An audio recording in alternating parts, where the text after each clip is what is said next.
Hello friends, आप देख रहे हैं YouTube channel chemistry with car. आज के लेक्चर में हम देखेंगे SN1 रिएक्शन का सेकंड पार्ट। आज के लेक्चर में हम देखेंगे कि किस तरह का सबस्ट्रेट होगा तो SN1 का रेट ज्यादा होगा। लेक्चर छोटा होगा क्योंकि आज के लेक्चर में बस इतना देखेंगे कि किस तरह का सबस्ट्रेट SN1 को सपोर्ट करेगा और किस तरह का सबस्ट्रेट SN1 को सपोर्ट नहीं करेगा। ठीक है, तो इसको हम कुछ क्वेश्चंस के फॉर्म में लिखे हैं बोर्ड पे। इस लेक्चर को देखने से पहले इसके पहले वाला लेक्चर जरूर देखना चाहिए, अदरवाइज इस लेक्चर में समझ नहीं आएगा। हमने ऊपर में रिएक्शन लिखा है SN1 का जो मैकेनिज्म है। इनफैक्ट पहले लिविंग ग्रुप निकलता है, कार्बोकेटायन बनता है, उसके बाद न्यूक्लियोफाइल अटैक करता है, प्रोडक्ट बन जाता है। इसमें ये वाला स्टेप RDS होता है। RDS में कार्बोकेटायन बन रहा है, मतलब ये अगर ज्यादा स्टेबल होगा तो इस स्टेप का रेट ज्यादा होगा। इसका मतलब हम बोल सकते हैं कि rate of reaction directly proportional to stability of carbocation. Rate of reaction directly proportional to concentration of this, ये भी होता है, और ये भी होता है rate of reaction directly proportional to stability of carbocation. मतलब ये जो कार्बोकेटायन, ये जो इंटरमीडिएट वाला कार्बोकेटायन बन रहा है, ये जितना ज्यादा स्टेबल होगा उतना ज्यादा रेट ऑफ रिएक्शन होगा। अब हम तुमसे कई क्वेश्चंस करते हैं। तुम बताओ कि ये जो कंपाउंड है ABCD, इसमें किसका कौन जो सबस्ट्रेट है, इस चारों में कौन सबस्ट्रेट SN1 रिएक्शन ज्यादा इजिली शो करेगा, मतलब किसका रेट सबसे ज्यादा होगा SN1 के टुवर्ड्स। तो तुम्हें क्या करना चाहिए, कार्बोकेटायन का स्टेबिलिटी देखना चाहिए। तो सबका कार्बोकेटायन बना के देख लो। तो यहां से X माइनस निकालोगे तो जो कार्बोकेटायन बनेगा 3 डिग्री कार्बोकेटायन बनेगा। यहां से X माइनस निकालोगे जो कार्बोकेटायन बनेगा 2 डिग्री कार्बोकेटायन बनेगा। यहां से X माइनस निकालोगे जो कार्बोकेटायन बनेगा 1 डिग्री कार्बोकेटायन बनेगा। और यहां से जो X माइनस निकालोगे कार्बोकेटायन बनेगा वो मिथाइल कार्बोकेटायन बनेगा। सबसे ज्यादा स्टेबल कार्बोकेटायन इसका होगा क्योंकि ये 3 डिग्री होगा, ये 2 डिग्री, ये 1 डिग्री, और ये मिथाइल कार्बोकेटायन सबसे ज्यादा स्टेबल कार्बोकेटायन इसका होगा। इसलिए सबसे ज्यादा कंफर्टेबल SN1 रिएक्शन के लिए ये होगा। इस तीनों में हम बात करें SN1 का रेट किसके साथ सबसे ज्यादा होगा। सिंपल फंडा, कार्बोकेटायन बना लो, उसका स्टेबिलिटी चेक कर लो। तो अगर इसका कार्बोकेटायन बनाएंगे, पहले इसका कार्बोकेटायन बनाते हैं, तो इसका कार्बोकेटायन बनाएंगे तो X माइनस निकालो, कार्बोकेटायन बनाओ। इसका X माइनस निकालो, कार्बोकेटायन बनाओ। इसका X माइनस निकालो, कार्बोकेटायन बनाओ।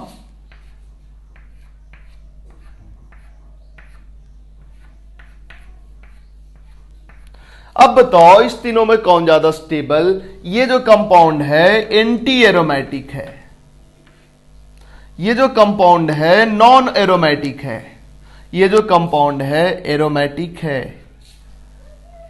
अगर स्टेबिलिटी की बात करें तो ये सबसे ज्यादा स्टेबल, देन ये।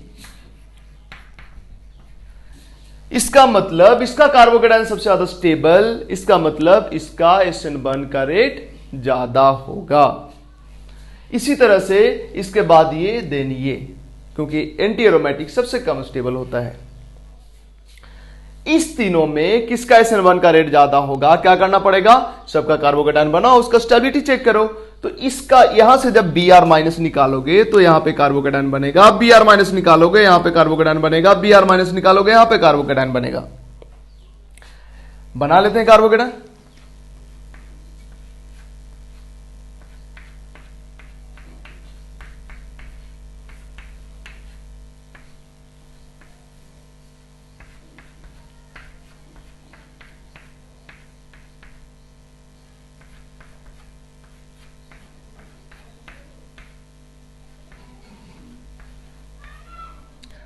देखो ये जो लोन पेयर है इसका प्लस R इफेक्ट इसको स्टेबलाइज करेगा, रेजोनेंस करके यहां तक पहुंच जाएगा। देखो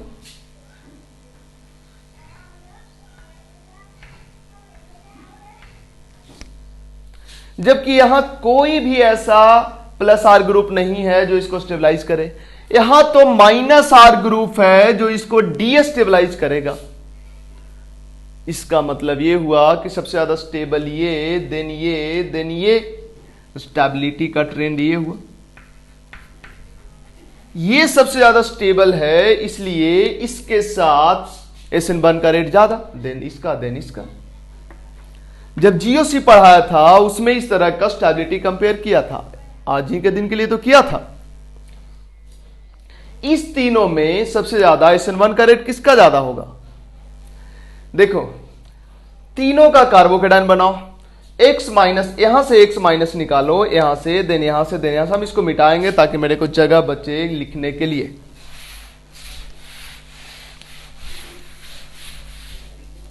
देखो, इसका कार्बोकेटाइन अगर बनाएंगे तो 3 डिग्री कार्बोकेटाइन बनेगा। इसका कार्बोकेटाइन बनाएंगे तो बेंजाइलिक कार्बोकेटाइन बनेगा।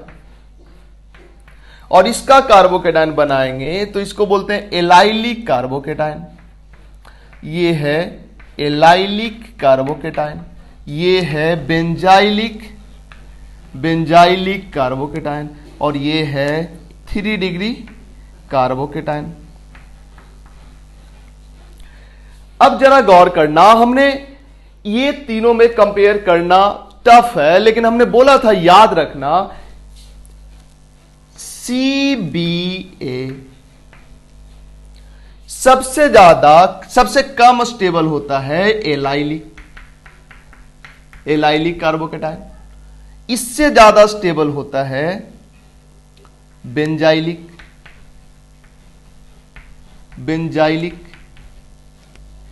और सबसे कम स्टेबल इस तीनों में होता है, इस तीनों में सबसे ज्यादा स्टेबल होता है 3 डिग्री कार्बोकेटाइन।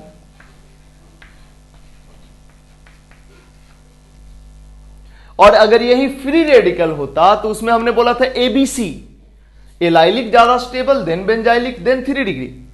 बट अगर कार्बोकेटाइन है तो CBA। याद रखोगे इसको, एक्सपेरिमेंटल फैक्ट है, कोई लॉजिक नहीं दे सकते यहां पे। मतलब ये तुम बोल सकते हो कि इस दोनों का रेजोनेंस पे इसका 9 अल्फा हाइड्रोजन का हाइपर कंजुगेशन डोमिनेट कर रहा है। तो 3 डिग्री ज्यादा स्टेबल, 3 डिग्री कार्बोकेटाइन ज्यादा स्टेबल, मतलब इसका कार्बोकेटाइन ज्यादा स्टेबल, देन इसका, देन इसका। इसका मतलब यह हुआ कि इसका SN1 का रेट ज्यादा, देन इसका, देन इसका। इसके बाद इस दोनों में बात करें, यहां CD3 है, यहां CH3 है। इसका कार्बोकेटाइन और इसका कार्बोकेटाइन बनाओ। इसका कार्बोकेटाइन कम स्टेबल और इसका कार्बोकेटाइन ज्यादा स्टेबल होगा। क्यों? क्योंकि यहां जो इसका जो कार्बोकेटाइन होगा कुछ ऐसा होगा, CD3 प्लस चार्ज। इसका जो कार्बोकेटाइन होगा कुछ ऐसा होगा, CH3 प्लस चार्ज। तुम्हें तो लग रहा होगा कि CD3 का प्लस आई ज्यादा होता है CH3 के रिस्पेक्ट में, इस वजह से इसको ज्यादा स्टेबल होना चाहिए। लेकिन गौर करो, हाइपर कंजुगेशन, CD3 बॉन्ड को टूटना पड़ेगा हाइपर कंजुगेशन करने के लिए, और यहां पे CS3 बॉन्ड को, CS बॉन्ड को टूटना पड़ेगा। अब तुम खुद सोचो, CS बॉन्ड कमजोर होता है, CD बॉन्ड ज्यादा स्ट्रांग होता है, तो इस CS बॉन्ड को हाइपर कंजुगेशन करना आसान होगा, इस CD बॉन्ड को हाइपर कंजुगेशन करना मुश्किल होगा। और चूंकि इंडक्टिव पे हाइपर कंजुगेशन डोमिनेट होता ही है जनरली, इसका मतलब यहां पे हाइपर कंजुगेशन आसान है और यहां पे हाइपर कंजुगेशन टफ है, इसलिए ये ज्यादा स्टेबल, ये कम स्टेबल। और ये अगर ज्यादा स्टेबल है तो इसका कार्बोकेटाइन ज्यादा स्टेबल हुआ, इसका मतलब इसका SN1 का रेट ज्यादा। अब हम इधर वाला चीजों को मिटाएंगे।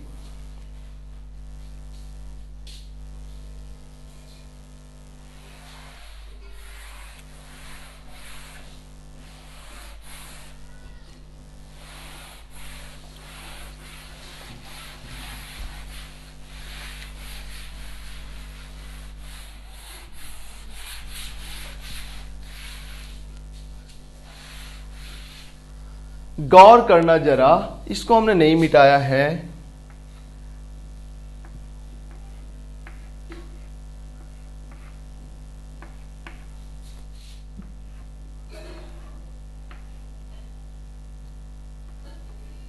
अभी तक हमने सारे क्वेश्चन में यही बोला था कि किसका SN1 का रेट ज्यादा होगा। अब हम इसको थोड़ा बदल के बोल रहे हैं सोल्वोलिसिस किसका आसान होगा। सोल्वोलिसिस, सोल्वोलिसिस का मतलब होता है reaction with solvent, reaction with solvent. जब सोल्वोलिसिस लिखा रहे समझना SN1 हो रहा है। क्यों समझेंगे SN1 हो रहा है? क्योंकि रिएक्शन विथ सॉल्वेंट का मतलब क्या हुआ? Reaction with water, reaction with alcohol, यही सब तो सॉल्वेंट होता है। ठीक है, reaction with water, reaction with alcohol, reaction with ammonia, यही सब तो सॉल्वेंट होता है।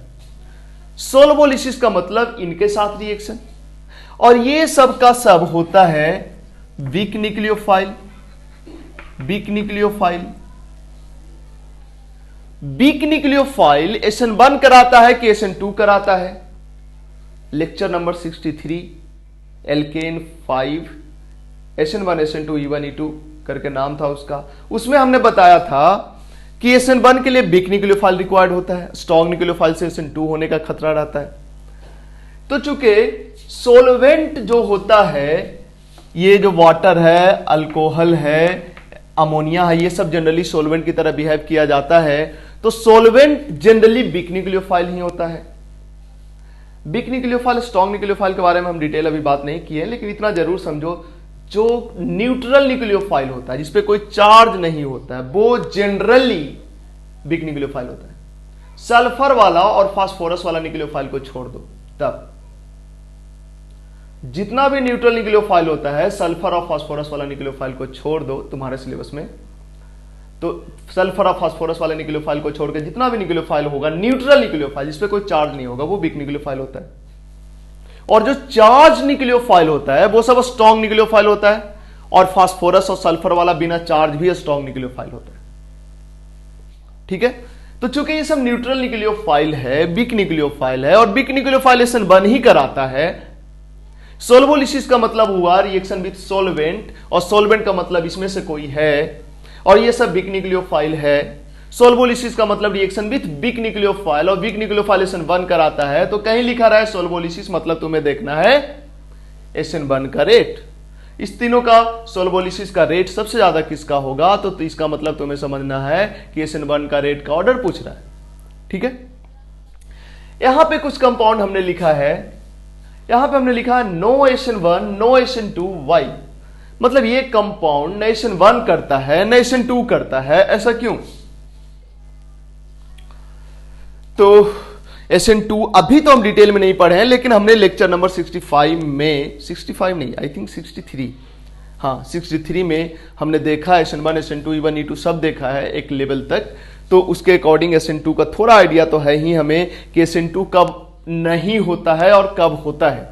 SN1 में कार्बोकेटाइन की स्टेबिलिटी देखते हैं, और SN2 में हिंड्रेंस देखते हैं। हिंड्रेंस ज्यादा होता है तो SN2 का चांसेस घट जाता है। तो जरा गौर करो, सबसे पहले तो ये सब का सब SN1 क्यों शो नहीं करता है, गौर करना। ये SN1 इसलिए शो नहीं करता क्योंकि इसका कार्बोकेटाइन हाईली अनस्टेबल होगा। कैसे? इसका देखो कार्बोकेटाइन क्या बनेगा, CH2 double bond CH plus charge, double bond पे पॉजिटिव चार्ज, ट्रिपल बॉन्ड पे पॉजिटिव चार्ज, ये सब हाईली अनस्टेबल होता है। इसलिए चूंकि कार्बोकेटाइन हाईली अनस्टेबल है, इसलिए ये बनेगा ही नहीं, और जब ये बनेगा ही नहीं तो SN1 नहीं होगा। या दूसरा लॉजिक ये दे सकते हो कि चूंकि ये क्लोरीन का लोन पेयर इधर रेजोनेंस में है, जिसके वजह से यहां डबल बॉन्ड कैरेक्टर है, जिसके वजह से इसका निकलना, लिविंग ग्रुप का खुद से निकलना बहुत मुश्किल हो जाएगा। इसके वजह से ये निकल ही नहीं पाएगा, तो SN1 नहीं होगा। सेम लॉजिक यहां पे होगा। दो लॉजिक यहां पे दिया जा सकता है। एक तो ये कि लोन पेयर रेजोनेंस में है, जिसके वजह से यहां पे डबल बॉन्ड कैरेक्टर है, जिसके वजह से ये लिविंग ग्रुप अपने आप नहीं निकल पाएगा। दूसरा लॉजिक ये है कि अगर इसको हम निकाल दें तो जो कार्बोकेटाइन बनेगा डबल बॉन्ड पे पॉजिटिव चार्ज हाईली अनस्टेबल, इसलिए बनेगा ही नहीं, और जब ये बनेगा ही नहीं तो SN1 होगा ही नहीं। इसके बाद देखो ये दोनों एक ही चीज लिखा हुआ है, इस दोनों में कोई डिफरेंस नहीं है। ऐसा कंपाउंड हमने स्टीरियोकेमिस्ट्री में डिस्कस किया होगा। ये SN1 या ये SN1 शो क्यों नहीं करता है? क्योंकि यहां से अगर Cl निकालोगे तो जो कार्बोकेटायन बनेगा, देखो क्या बनेगा, ये कार्बोकेटायन बनेगा। ये ब्रिज हेड पोजीशन है और ब्रिज हेड पोजीशन पे पॉजिटिव चार्ज हाईली अनस्टेबल होता है। वजह ये होता है ब्रिज हेड पोजीशन कभी भी प्लेनर नहीं हो सकता, अदरवाइज रिंग टूट जाएगा। और ब्रिज हेड पोजीशन पे पॉजिटिव चार्ज अगर आया, इसका मतलब ये इसको प्लेनर होना पड़ेगा, और ब्रिज हेड पोजीशन प्लेनर नहीं हो सकता। प्लेनर हो जाएगा तो रिंग टूट जाएगा। इसका मतलब ये Cl माइनस निकल के यहां पे पॉजिटिव चार्ज कभी आएगा ही नहीं, क्योंकि आने से रिंग में काफी ज्यादा स्ट्रेन हो जाएगा, रिंग टूटने का खतरा होगा। इसलिए बोला जाता है ब्रिज हेड पोजीशन पे पॉजिटिव चार्ज नहीं आता है। इनफैक्ट ये बोला जाता है कि ब्रिज हेड पोजीशन का हाइब्रिडाइजेशन sp2 नहीं होगा। sp2 नहीं होगा मतलब अगर ये sp2 हो गया तो ये प्लेनर हो जाएगा, अब ब्रिज हेड पोजीशन प्लेनर नहीं हो सकता। ये sp2 नहीं होने का मतलब यहां कार्बोकेटायन नहीं बन सकता है। ये sp2 नहीं होने का मतलब यहां पे डबल बॉन्ड नहीं बन सकता है।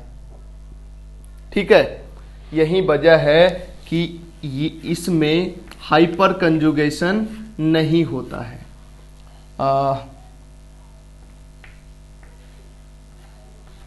इस कंपाउंड में हाइपर कंजुगेशन, सॉरी, इस कंपाउंड में टॉटोमेराइजेशन नहीं होता है, क्योंकि यहां से H प्लस निकाल के जब टॉटोमेराइज कराओगे, क्योंकि और यहां तो H है नहीं, यहां तो CH3 है, तो यहां से जब H प्लस निकाल के टॉटोमेराइज कराओगे तो यहां पे डबल बॉन्ड और यहां पे OH आएगा। तो यहां जब डबल बॉन्ड आएगा तो ब्रिज हेड पोजीशन पे sp2 हाइब्रिडाइजेशन हो जाएगा, जो कि नहीं पॉसिबल है। ठीक है, हालांकि ब्रिज हेड पोजीशन पर भी sp2 हाइब्रिडाइजेशन पॉसिबल है, लेकिन कब पॉसिबल है? जो ये तीन रिंग बन रहा है, एक रिंग इस साइड में, एक रिंग इस साइड में और एक रिंग नीचे में, तो ये तीनों रिंग में से कोई एक रिंग 8 कार्बन या 8 कार्बन से बड़ा हो, तब ब्रिज हेड पोजीशन पे पॉजिटिव चार्ज आ सकता है। मतलब bridge head position sp2 hybridised हो सकता है, लेकिन कम से कम एक रिंग 8 मेंबर या उससे बड़ा होना चाहिए। ठीक है, ये चीजें हमने पहले डिस्कस किया है। तो यहां पे ब्रिज हेड पोजीशन पे पॉजिटिव चार्ज आ जाएगा, bridge head position sp2 hybridised हो जाएगा। जो नहीं पॉसिबल है वो तब पॉसिबल है जब कम से कम ये वाला रिंग जो कि 5 मेंबर है, या इधर वाला रिंग जो कि 5 मेंबर है, 1 2 3 4 5, या नीचे वाला रिंग जो कि 6 मेंबर है, इसमें से कोई एक 8 मेंबर या उससे ज्यादा का होता, तभी ये Cl माइनस निकल के यहां पॉजिटिव चार्ज हो सकता था। अभी इसके निकलने से ब्रिज हेड पे पॉजिटिव चार्ज आ जाएगा, रिंग का साइज भी छोटा है, इस वजह से ये नहीं निकलेगा। मतलब ये नहीं निकलेगा तो कार्बोकेटायन नहीं बनेगा, इसका मतलब SN1 नहीं हो पाएगा। सेम रीजन, जो रीजन यहां पे वही रीजन इसके साथ भी है, क्योंकि ये दोनों तो एक ही जैसा है, केवल यहाँ पे 2 कार्बन, यहाँ 2 कार्बन, यहाँ 1 कार्बन है, इसमें यहाँ 2 कार्बन 2 कार्बन और यहाँ भी 2 कार्बन है। मतलब यहाँ पे 1 कार्बन है, यहाँ पे 2 कार्बन कर दिया, इसमें ये दोनों एक ही जैसा है। लेकिन अगर कोई बस इतना कर दे, इस कॉर्नर को मिटा दे, ऐसे कर दे, अब इसका SN1 खूब बढ़िया होगा, कोई दिक्कत नहीं। इसको केवल मिटा दे, SN1 खूब बढ़िया होगा, इसको केवल मिटा दे, SN1 खूब बढ़िया होगा, ये फैल जाएगा। यहां पे कार्बोकेटायन आराम से बन सकता है, कोई दिक्कत नहीं है, बट मिटा दे तब ना, मिटा के थोड़े ना हमने दिया था।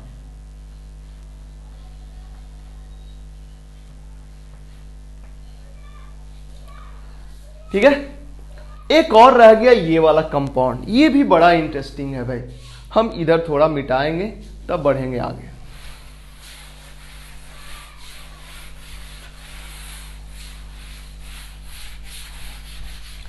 गौर करना, ये जो कंपाउंड है ये देखो क्या है, CH2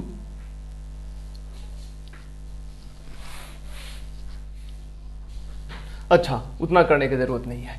यहां से जब Cl निकलेगा तो कितना डिग्री कार्बोकेटायन बनेगा? 1 डिग्री कार्बोकेटायन बनेगा।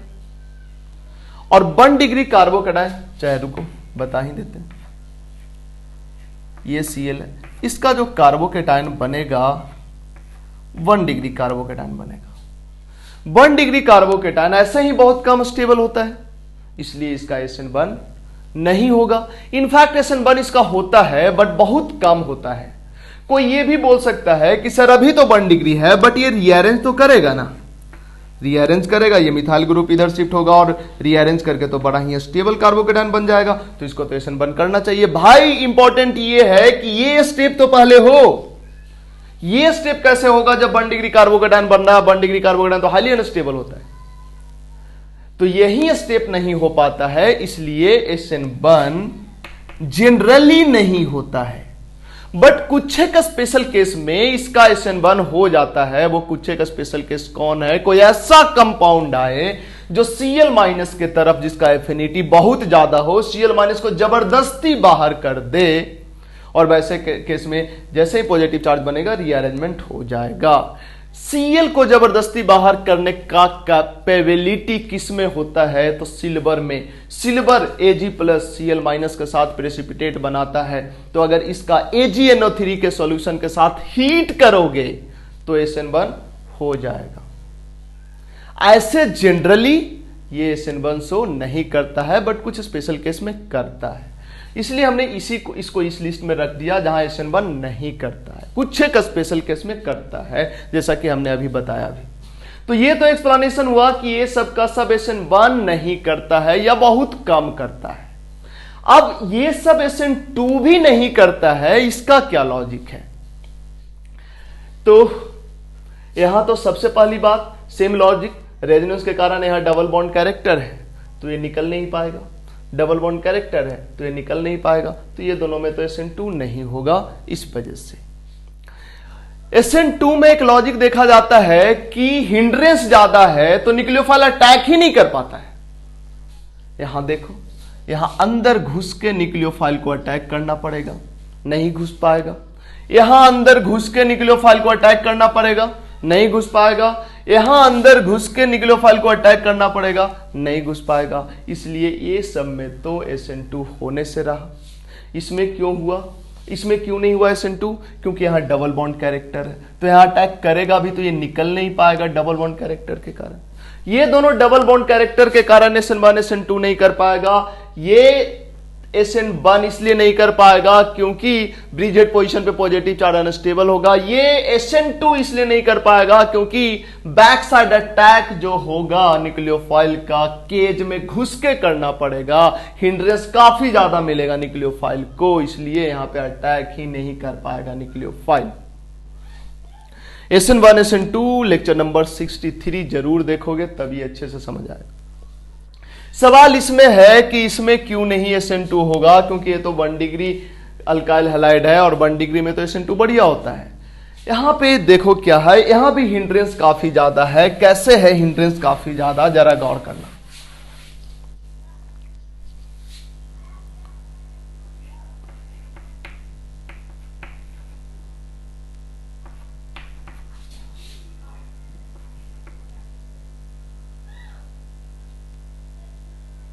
CH2C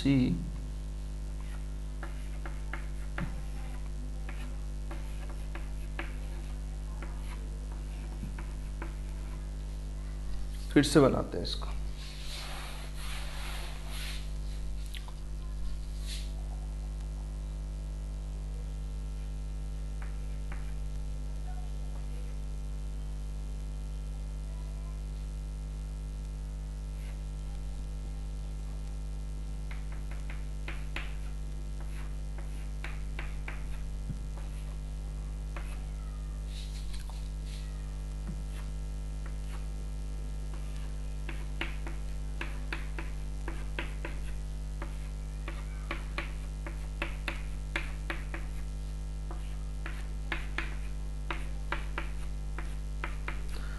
गौर करना, ये लिविंग ग्रुप तभी निकलेगा ना SN2 में जब न्यूक्लियोफाइल यहां से घुस कर अटैक करेगा। यहां से घुस के अटैक करना बहुत टफ होता है। मतलब जिस कार्बन पे लिविंग ग्रुप है उस कार्बन के बगल वाला कार्बन भी अगर बहुत ज्यादा हिंडर्ड है, ऐसे केस में SN2 का रेट बहुत कम होता है, क्योंकि इसके हिंड्रेंस के कारण ये कार्बन भी अच्छा खासा हिंडर्ड हो जाता है। ठीक है, तो ये एक स्पेशल केस था जिस पे नजर रखना चाहिए। ये हमने एक टेबल कॉपी किया है, ये टेबल कॉपी किया है जोसेफ हॉर्नबैक एक ऑथर है, उसके बुक से। बुक का नाम हमने इसलिए बता दिया क्योंकि ये टेबल डिफरेंट बुक में डिफरेंट ये डेटा दिया रहेगा।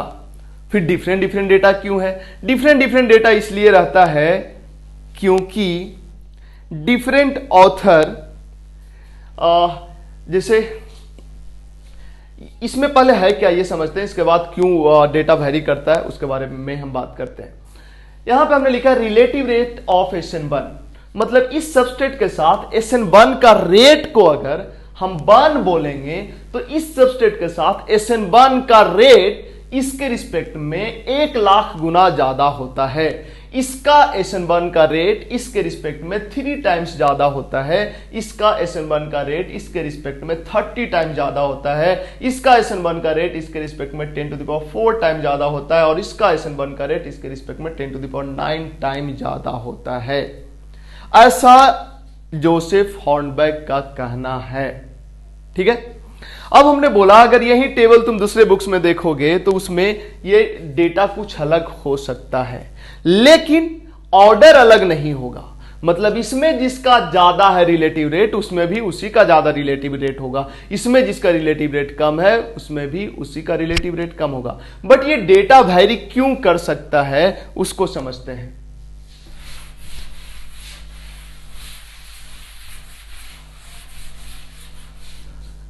देखो,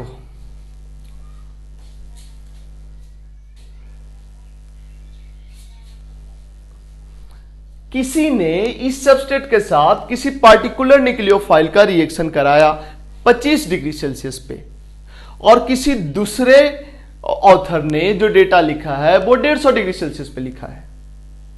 तो टेम्परेचर अलग होने के कारण, न्यूक्लियोफाइल अलग लेने के कारण डेटा कुछ चेंज, कुछ वेरी कर सकता है। बट हमें डेटा के वेरिएशन पे नहीं ध्यान देके हमें इस चीज पे ध्यान देना चाहिए कि अगर न्यूक्लियोफाइल कॉमन लिया गया है, ये जो डेटा दिया गया है एक फिक्स न्यूक्लियोफाइल के साथ एक फिक्स टेम्परेचर पे इसका SN1 कराया होगा, इसका SN1, इसका SN1, इसका SN1 कराया होगा, उसके रेट को कंपेयर किया होगा, तो उसमें इसका जो रेट था बाय द वे x था, तो इसका रेट 10⁵x आया, इसका रेट 3x आया, इस तरह से कुछ आया है। रिलेटिव रेट बोलने का मतलब ये है। इसका मतलब देखो, इसका जो SN1 का रेट है इसके रिस्पेक्ट में इसका रेट 1,00,000 गुना ज्यादा है।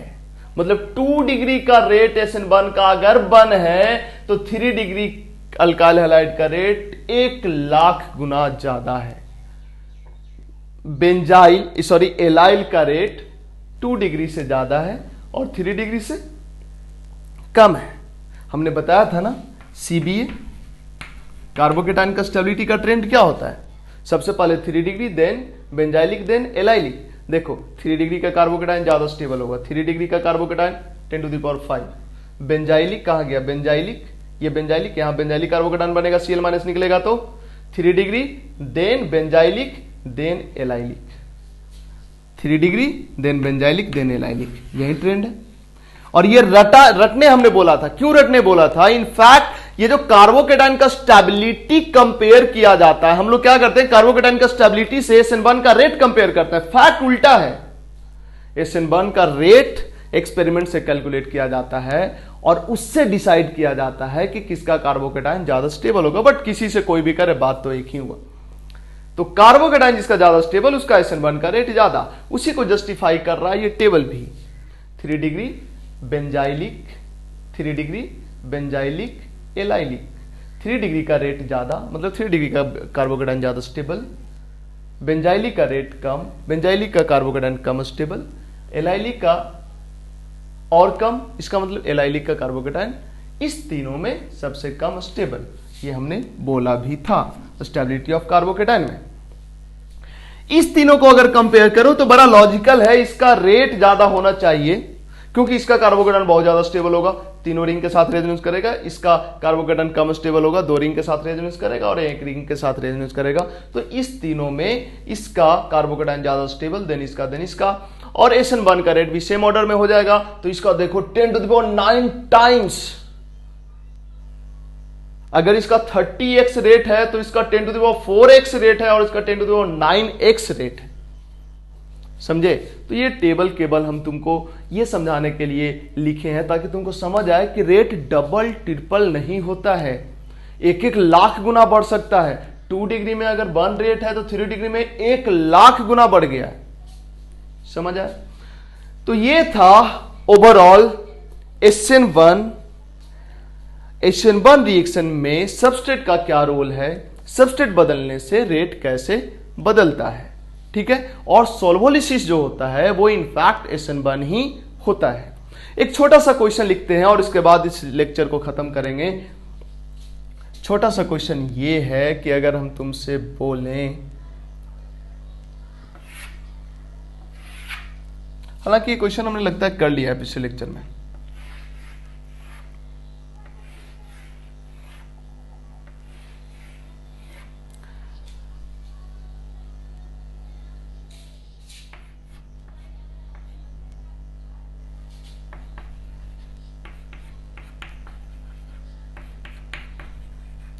ये A है, ये B है, ये C है, ये 3 सबस्ट्रेट लिया गया है, न्यूक्लियोफाइल सेम है, इस सबका सोल्वोलिसिस किया गया है। सोल्वोलिसिस कौन है यहां पे न्यूक्लियोफाइल? वाटर है by the way. Temperature same temperature रखा गया है, सेम टेम्परेचर रखा गया है। अब तुम बताओ कौन सा ग्राफ किसका है? अगर इधर एनर्जी है और इधर है रिएक्शन कोऑर्डिनेट,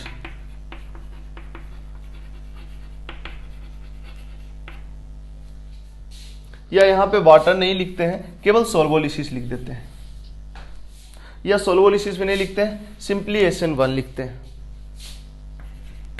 हमने वाटर को इसलिए मिटा दिया क्योंकि वाटर लेंगे न्यूक्लियोफाइल ना तो ये ग्राफ नहीं आएगा, उसमें देखे थे एक और पिक बनता था, है ना, इसलिए हमने हटा दिया। तो अगर ये 3 डिग्री है, 2 डिग्री है, 1 डिग्री है, तो इसमें से कौन सा ग्राफ किसका ग्राफ है? ऊपर वाला किसका होगा? इसका एक्टिवेशन एनर्जी सबसे ज्यादा है, मतलब ये जिसका कार्बोकेटायन कम स्टेबल होगा उसका ग्राफ होगा, मतलब ये C का होगा, ये B का होगा और ये किसका होगा? A का। पिछले लेक्चर में हमने बताया था, इसलिए हम इस पे ज्यादा बात नहीं कर रहे हैं।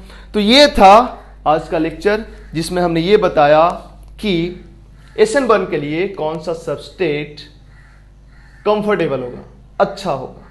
अगले लेक्चर में हम मिलेंगे SN1 के लिए कौन सा लिविंग ग्रुप अच्छा होगा और देन कौन सा सॉल्वेंट अच्छा होगा एंड कौन सा न्यूक्लियोफाइल अच्छा होगा। ठीक है, मिलते हैं नेक्स्ट लेक्चर में, अभी के लिए इतना ही।